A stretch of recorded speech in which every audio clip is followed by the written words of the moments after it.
I don't know if you know this, it's election time. Oh, how fun it is, or are you just tired of it? Michael Fields, thank you for being here. It's good to be on All with right. you again. You've been in this organization, you've been in that organization. Every organization has a different name. This one is America Rising to the Next Day Limited Colorado Partnership. Rising Action. So Colorado Rising Action, I used to be at Americans for Prosperity. And I think, maybe 4 years ago I was on the show with you, back when you had more hair. And we were talking about a lot of these same issues. Right there, buddy. I got your hair right there.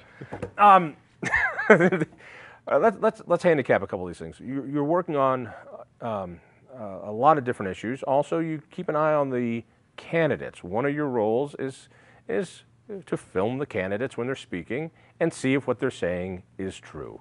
How fun is that, or is that just boring? Well, it can be fun. I mean, I think, it's an important job to do. You have to look at what are they saying, what are they telling different groups of people, are they being consistent, are they making fun of people they shouldn't, the record, does it match up with what they say? And so it's a lot of work. What do you mean, making fun of people? Well, we had one candidate here in Colorado, Phil Weiser, who's running for Attorney General, who his campaign ended up making fun of the physical appearance of our tracker and got in a little trouble, had to apologize. The Gazette wrote a piece about it.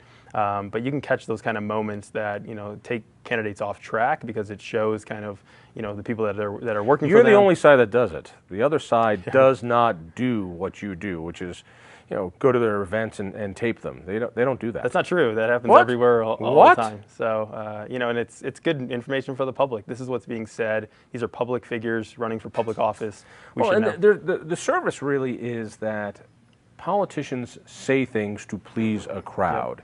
Yep. Clinton was masterful at this. He just had a natural ability to read a crowd and talk to them in a way that they wanted and say those things. But candidates will go to this crowd and say something and then say something completely opposite there, and they need to clarify. That is a service when you're looking at both of these. And that's a lot easier to do now that everybody has a camera and everybody has the internet. Yeah, and the voting record. So we do the research side of it too and go back and say, Jared Polis said this thing, right now, but his voting record is different.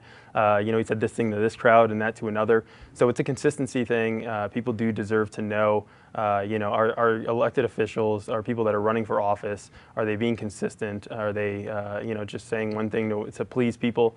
And it's good information for people to have. Let's talk about the issues, because one of the great things about the Colorado ballot is that bit of direct democracy, that you get to vote on issues. In our Constitution, the people are part of the legislature. That is, the people get to make laws. We have the right for the initiative and referendum, which means we can overturn a lot of the laws that they pass if we so choose. Which one pops out at you as the most, let's go with the dangerous first. Out of all the 13 things on the ballot statewide, what scares you the most? Well, sure. I think ballot issues are really important. I love having TABOR, the Taxpayer Bill of Rights here in Colorado, makes it so that we can vote on tax increases. If they want to grow government, they just have to ask the people, make the case to them. So there's a couple tax increases on the ballot that are really important. Obviously, Proposition 112, which is the setbacks that would really devastate our economy, is probably the biggest. But the one that we're focusing on a lot is Amendment 73, which is a $1.6 billion tax increase. And the big problem with it is there's no guarantee on student outcomes. If we're going to spend all this money, what are kids going to learn that they're not right now? And is that money going to go to teacher pay or not? Because the budget's gone up and the less money has gone to teachers. What's amazing was this whole last year politically, the narrative of teachers aren't getting paid. And nothing was talked about teachers aren't getting paid because administrative costs are going through the roof. Yeah. So we're spending more and more on administrators and not on teachers. But the answer to teachers aren't being paid enough is a income tax increase with no guarantee that it goes to teachers at all. Yeah. Do I have that right? That's correct, and that's the big problem, is that only 53% of the money that we spend on education goes into the classroom, goes to instruction.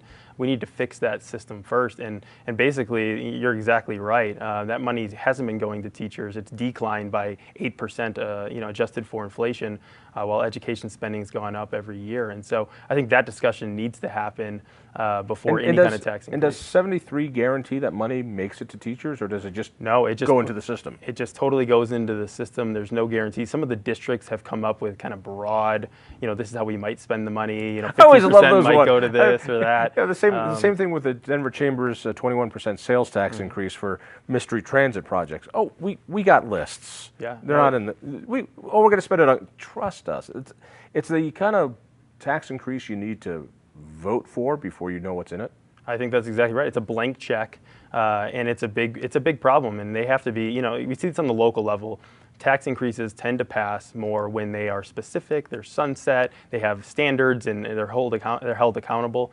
This is just a huge tax increase on property, on businesses, on small businesses, without any kind of guarantees that it'll go into the classroom or that it'll increase student achievement. Talk about some of those that scared you. Is there something on this ballot that you think, if we pass, Colorado will be better? I think there are a couple positive things. The redistricting thing, ballot proposal. Why is that better? I want to focus on that because a lot of people look at this and go, "Listen, if Bloomberg is putting money into it, this can't be good." And I from what I can tell on Y and Z, isn't it, Y&Z. that it changes our redistricting, and it's better than what it is now. It's still not good or great or anything. It's just better. Is that fair to say? I think that's absolutely fair to say that it's slightly better than the current system we have. The current system would always go to the courts. The courts would decide. It would always come out kind of against Republicans. This is a little bit longer of a process where you might get slightly better maps. I don't think that this is the great solution. I'm not overly excited about it. You asked kind of what other things are excited. I actually like your guys' ballot proposal. I don't think that's necessarily the best thing in the history of the world either because of the bonding aspect of it, but it's way better than what's going on right now, and we need to fix our roads, and it's way better than this tax increase that the chamber's pushing. That's 109, and I got to tell you, I don't like the bonding in 109.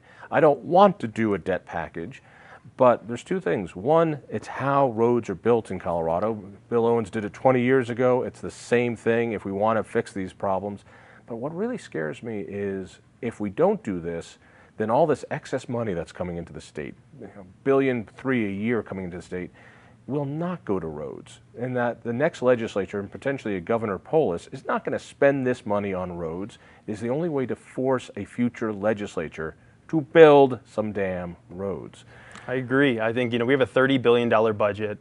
The general fund's over $11 billion. We're talking about 1% of the state budget that would have to go to this bonding. And I think the conversation has to be had because the legislature's not dealing with it. They got $500 million extra. They said they needed $250, $300 million.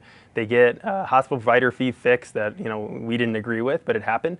They have $500 extra million, and they still don't have enough for roads. So I think this is just calling them out and saying, look, $300 million for bonding, doing what Governor Owens did successfully seems to make the most sense given where we are. What drives me crazy is $1 billion plus is coming in every year above what we expected. And it's because of the new federal tax code, that's going to continue for forever, at least until the bonds are done.